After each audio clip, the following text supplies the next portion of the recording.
السلام علیکم ورحمۃ اللہ وبرکاتہ۔ معزز ناظرین، حضرت مولانا اشرف علی تھانوی رحمۃ اللہ علیہ کی مشہور و معروف کتاب بہشتی زیور کی عبارت پر اعتراضات کیے جا رہے ہیں۔ لوگوں نے اعتراض کیا ہے۔ اعتراض اور جواب سننے سے پہلے بہشتی زیور کی اس عبارت کو دیکھتے ہیں۔ بہشتی زیور حصہ چہارم صفحہ نمبر 168 پر لکھا ہے، کسی نے اپنی بیوی سمجھ کر غلطی سے کسی غیر محرم سے صحبت کر لی تو اس کو بھی مہر مثل دینا پڑے گا، اور صحبت کو زنا نہ کہیں گے، نہ کچھ گناہ ہوگا، بلکہ اگر پیٹ رہ گیا تو اس لڑکے کا نسب بھی ٹھیک ہے، اس کے نسب میں کچھ دھبا نہیں ہے، اور اس کو حرامی کہنا درست نہیں ہے۔ اور جب معلوم ہو گیا کہ یہ میری عورت نہ تھی تو اس عورت سے الگ رہے، اب صحبت کرنا درست نہیں، اور اس عورت کو بھی عدت میں بیٹھنا واجب ہے۔ اب بغیر عدت پوری کیے اپنی میاں کے پاس رہنا اور میاں کا صحبت کرنا درست نہیں۔ اس عبارت کا جواب سننے اور دیکھنے سے پہلے دارالعلوم دیوبند کا یہ فتویٰ دیکھ لیجئے تاکہ بات اچھی طرح سمجھ میں آ جائے۔ کسی سائل نے پوچھا ہے سوال، ہمارے گھر میں الحمدللہ پہلی لڑکی پیدا ہوئی ہے 30 سال کے بعد، ہم سبھی خوش ہیں۔ میں بہشتی زیور پڑھ رہا تھا، وہاں پر یہ مسئلہ آیا کہ اگر غلطی سے لڑکی کو چھو لیا بیوی سمجھ کر جوانی کی حالت میں تو بیوی حرام ہو جاتی ہے۔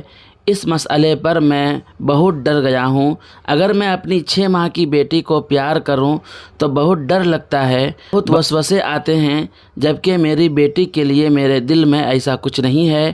برائے کرم بتائیں کہ میں کیا کروں۔ یہ بھی بتائیں کہ باپ کیا کیا کر سکتا ہے شریعت کی روح سے اپنی لڑکی کو پیار کرتے وقت، اور جب لڑکی بالغ ہو جائے تو کیا حدود ہیں باپ کے لیے پیار کرنے کے؟ جواب دیا گیا ہے، بسم اللہ الرحمن الرحیم، مس بالشہوت سے حرمت مصاہرت کا ثبوت اس وقت ہوتا ہے اور جس کے بعد بیوی حرام ہو جاتی ہے جبکہ لڑکی کی عمر 9 سال یا اس سے زائد ہو۔ 6 ماہ کی بچی کو پیار کرنے اور اس سے بوسہ لینے میں مضائقہ نہیں۔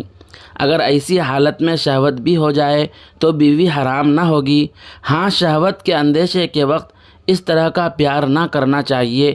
یہ حکم اس صورت میں ہے جبکہ لڑکی کی عمر 9 سال یا اس سے کم ہو، لیکن لڑکی کی عمر 9 سال یا اس سے زائد ہو تو اس سے ہنسی مذاق وغیرہ میں کوئی مضائقہ نہیں، البتہ بوسہ وغیرہ نہ لیا جائے کہ اس سے اندیشہ ہے کہ حرمت مصاہرت کا ثبوت ہو جائے اور بیوی ہمیشہ کے لیے حرام ہو جائے۔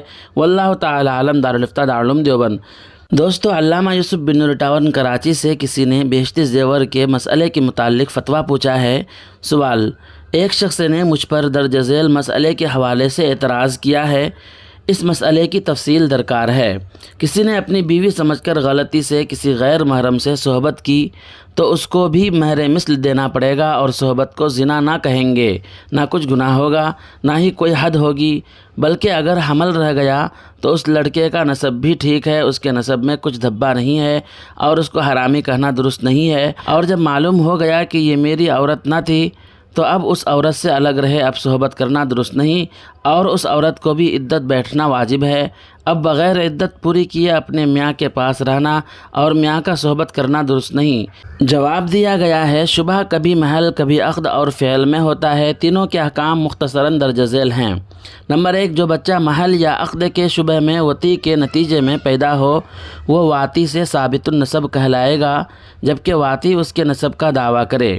نمبر 2، اگر واطی فعل کے شبہ کی بنا پر ہو تو اولاد غیر صحیح النسب کہلائے گی، مگر یہ کہ کوئی شب زفاف میں اپنی حقیقی زوجہ کے گمان میں کسی اجنبیہ سے وطی کر لے جبکہ اسے باور کرایا گیا ہو کہ وہ اس کی حقیقی زوجہ ہے، یہی شبہ کی بنا پر وطی کے حکام کا حاصل ہے۔ سائل کو بہشتی زیور کی عبارت پر کس نوع کا اعتراض ہے، اس کی نوعیت واضح کرنی چاہیے فقط، واللہ عالم۔ دوستو، پھر ملتے ہیں جلدی ہی کسی نئی ویڈیو کے ساتھ۔ السلام علیکم ورحمۃ اللہ وبرکاتہ۔